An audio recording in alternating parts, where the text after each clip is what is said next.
നമസ്കാരം, എല്ലാവർക്കും ഗൾഫ് സമയത്തിലേക്ക് സ്വാഗതം. നമ്മളിൽ എത്ര പേർ ഇന്ന് കടകളിൽ പോയി സാധനങ്ങൾ വാങ്ങാറുണ്ട്? ഭൂരിഭാഗം പേരും ഇന്ന് മൊബൈൽ ഫോണിലൂടെയോ ലാപ്ടോപ്പിലൂടെയോ ഓൺലൈൻ ഷോപ്പിംഗ് നടത്തുന്നവരാണ്. എന്നാൽ നമ്മൾ ക്ലിക്ക് ചെയ്യുന്ന ഓരോ ഡിസ്കൗണ്ട് ലിങ്കിന് പിന്നിലും ഒരു വലിയ ചതിക്കുഴി ഒളിഞ്ഞിരിപ്പുണ്ടെന്ന് നിങ്ങൾക്കറിയാമോ? ഖലീജ് ടൈംസ് പുറത്തുവിട്ട ഏറ്റവും പുതിയ റിപ്പോർട്ടുകൾ പ്രകാരം സൈബർ കുറ്റവാളികൾ തങ്ങളുടെ തന്ത്രങ്ങൾ പാടെ മാറ്റിയിരിക്കുകയാണ്.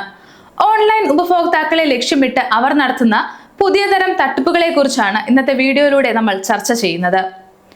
ആദ്യം തന്നെ സൈബർ കുറ്റവാളികളുടെ പുതിയ തന്ത്രങ്ങൾ എന്തൊക്കെയാണെന്ന് നോക്കാം. മുൻകാലങ്ങളിൽ ബാങ്ക് അക്കൗണ്ട് വിവരങ്ങൾ നേരിട്ട് ചോർത്തുന്നതായിരുന്നു ഹാക്കർമാർ ചെയ്തിരുന്നത്.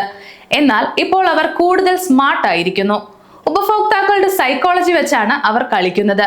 റിപ്പോർട്ടുകൾ പ്രകാരം വ്യാജ വെബ്സൈറ്റുകൾ നിർമ്മിക്കുന്നതിൽ ഇവർ വലിയ അറിവ് നേടിയിട്ടുണ്ട്. പ്രമുഖ ബ്രാൻഡുകളുടെ അതേ രൂപത്തിലുള്ള വെബ്സൈറ്റുകൾ നിർമ്മിച്ചാണ് ഇവർ ആളുകളെ ആകർഷിക്കുന്നത്. 90% വരെ ഡിസ്കൗണ്ട്, ലിമിറ്റഡ് പീരീഡ് ഓഫർ തുടങ്ങിയ വാഗ്ദാനങ്ങൾ കാണുമ്പോൾ നമ്മൾ അറിയാതെ തന്നെ അതിൽ വീണു പോകുന്നുണ്ട്. സോഷ്യൽ മീഡിയ വഴിയുള്ള തട്ടിപ്പുകളാണ് ഇപ്പോൾ ഏറ്റവും കൂടുതൽ നടക്കുന്നത്. ഇൻസ്റ്റഗ്രാമിലും ഫേസ്ബുക്കിലും വരുന്ന ആകർഷകമായ പരസ്യങ്ങളിൽ ക്ലിക്ക് ചെയ്യുമ്പോൾ നിങ്ങൾ എത്തുന്നത് ഒരു വ്യാജ പേജിലേക്കായിരിക്കും.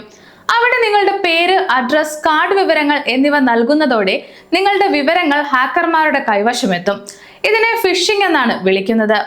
കൂടാതെ ചില ആപ്പുകൾ ഡൗൺലോഡ് ചെയ്യാൻ ആവശ്യപ്പെടുന്നതിലൂടെ നിങ്ങളുടെ ഫോണിലേക്ക് മാൽവെയറുകൾ കടത്തിവിടാനും ഇവർക്ക് സാധിക്കും. പുറത്തുവന്ന റിപ്പോർട്ടുകൾ പ്രകാരം 2025 ആഗോളതലത്തിൽ ഉണ്ടായ ഫിനാൻഷ്യൽ ഫിഷിംഗ് ആക്രമണങ്ങളിൽ 48.5% ഓൺലൈൻ ഷോപ്പിംഗ് സൈറ്റുകളെ അനുകരിച്ചതാണ്.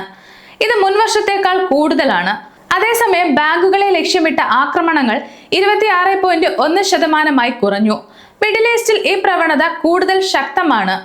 ഇവിടെ 85.8% ആക്രമണങ്ങളും ഇ കൊമേഴ്സ് പ്ലാറ്റ്ഫോമിലൂടെയാണ് ലക്ഷ്യമിടുന്നത്. UAE പോലെയുള്ള ഗൾഫ് രാജ്യങ്ങളിൽ ഡിജിറ്റൽ പേയ്മെന്റുകളും ഓൺലൈൻ ഷോപ്പിംഗും വളരെയധികം വർദ്ധിച്ചതാണ് ഇതിന് കാരണമായത് എന്നാണ് അധികാരികൾ പറയുന്നത്. ഖലീജ് ടൈംസ് ചൂണ്ടിക്കാണിക്കുന്ന മറ്റൊരു പ്രധാന കാര്യം സീസണൽ സ്കാമുകളാണ്. ദുബായ് ഷോപ്പിംഗ് ഫെസ്റ്റിവൽ അല്ലെങ്കിൽ മറ്റ് ആഘോഷവേളകളിൽ ഇത്തരം തട്ടിപ്പുകൾ 50%-ഓളം വർദ്ധിക്കുന്നു എന്നാണ് കണക്കുകൾ സൂചിപ്പിക്കുന്നത്. ഉപഭോക്താക്കൾ തിരക്കിലായിരിക്കുന്ന സമയത്ത് ചെറിയ അശ്രദ്ധകൾ പോലും വലിയ സാമ്പത്തിക നഷ്ടത്തിന് കാരണമാക്കുന്നു. ബാങ്കുകളിൽ നിന്നാണെന്ന വ്യാജേന വരുന്ന കോളുകളും SMS-കളും ഇപ്പോൾ പഴയ രീതിയായി മാറി. പകരം ഇ കൊമേഴ്സ് സൈറ്റുകളുടെ നോട്ടിഫിക്കേഷൻ പോലെ വരുന്ന സന്ദേശങ്ങളാണ് പുതിയ ഭീഷണി. ഇതിൽ നിന്നും എങ്ങനെ സ്വയം സംരക്ഷിക്കാമെന്ന് നമുക്ക് നോക്കാം. നമുക്ക് എങ്ങനെ ഈ തട്ടിപ്പുകളിൽ നിന്നും രക്ഷപ്പെടാം? ചില കാര്യങ്ങൾ ശ്രദ്ധിച്ചാൽ മാത്രം മതി. ഒന്നാമത്തേത് URL പരിശോധിക്കുക എന്നതാണ്.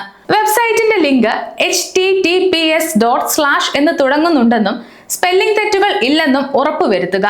അടുത്തത് 2 ഫാക്ടർ ഒതന്റിക്കേഷൻ ആണ്. നിങ്ങളുടെ എല്ലാ അക്കൗണ്ടുകൾക്കും 2 ഫാക്ടർ ഒതന്റിക്കേഷൻ നിർബന്ധമായും നൽകുക. അടുത്തത് പബ്ലിക് വൈഫൈ ഒഴിവാക്കുക എന്നതാണ്. ഷോപ്പിംഗ് നടത്തുമ്പോൾ റെയിൽവേ സ്റ്റേഷനുകളിലെയോ മാളുകളിലെയോ സൗജന്യ വൈഫൈ ഉപയോഗിക്കാതിരിക്കുക.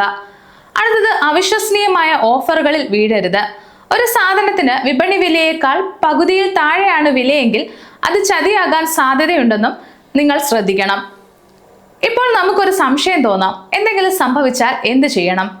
ഇനി അഥവാ നിങ്ങൾ തട്ടിപ്പിനിരയായാൽ പരിഭ്രമിക്കരുത്. ഉടൻ തന്നെ നിങ്ങളുടെ ബാങ്കിനെ വിവരമറിയിച്ച് കാർഡുകൾ ബ്ലോക്ക് ചെയ്യുക. അതുപോലെ സൈബർ ഹെൽപ്പ് ലൈൻ നമ്പറിൽ പരാതി അറിയിക്കുക. സാങ്കേതിക വിദ്യ വളരുന്നതിനൊപ്പം തട്ടിപ്പുകാരും വളരുകയാണ്. ഡിജിറ്റൽ ലോകത്ത് നമ്മുടെ സുരക്ഷ നമ്മുടെ കൈകളിലാണ്. ഖലീജ് ടൈംസ് നൽകിയ ഈ മുന്നറിയിപ്പ് ഗൗരവമായി കാണുക. ഷോപ്പിംഗ് ആസ്വദിക്കൂ, പക്ഷേ ജാഗ്രതയോടെ. പരിചയമില്ലാത്ത ലിങ്കുകളിൽ ക്ലിക്ക് ചെയ്യരുത്. തട്ടിപ്പുകളിൽ വീഴരുത്. ഇന്നത്തെ വീഡിയോ ഉപകാരപ്രദമായെന്ന് വിശ്വസിക്കുന്നു. മറ്റൊരു വീഡിയോയുമായി വീണ്ടും കാണാം.